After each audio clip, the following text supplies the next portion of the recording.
In this video, we're going to talk about accounting for prepayments.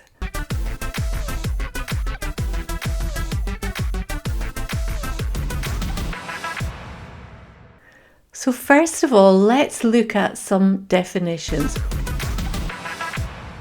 What is a prepayment? A prepayment is an amount paid in advance of goods or services received. Or we could say it's an expense paid in one period that relates to a future period. What's important to realise is that a prepayment is an asset. There is a future benefit based on the amount that has been paid.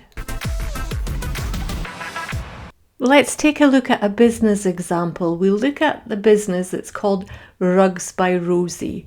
Rosie set up in business in January at the start of the year, and when she got halfway through the year, business was doing well, so she purchased a van. Of course, she had to insure that van, so she insured that van at the start of July, and the insurance cost £600. It covered a year, so 12 months from July in year 1 to June at the end of year 2. So we can easily work out that if it's £600 for a year, the cost is £50 per month.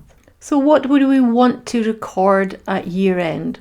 So if we record the amount that has been paid, so the payment in July of £600, if that's recorded as an expense in the business, we're clearly not following the matching concept. So let's think about it. Here's what we would want to do instead. We would want to record a cost covering the period from July to December. So 6 months of the year at £50 each month is £300 for that period. And also at year end, we want to record a prepayment of £300. That's for the period in year 2 from January to June, which at year end has been prepaid. And here's another example in Rosie's business. At the start of her business in January, Rosie paid £600 for rent. That covered a 3-month period, January, February, March. She also made a payment in April, a payment in July, a payment in October. So when we get to year end, it's straightforward. There is no prepayment because she's paid for 12 months and she has also benefited from 12 months.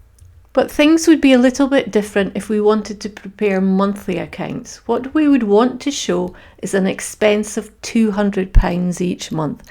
Now clearly that's not going to happen if we only record the payments.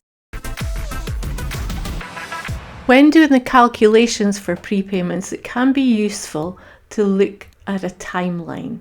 So here's the timeline for Rosie's motor insurance. She made a payment in July of year 1 and we want to expense that over the next 12 months, showing £50 each month.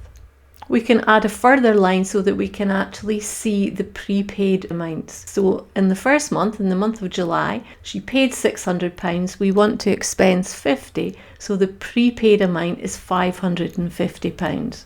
This makes it easy to work out that when we get to the end of December, we have paid £600, we want to expense £300, so the final prepayment at the end of the year is £300.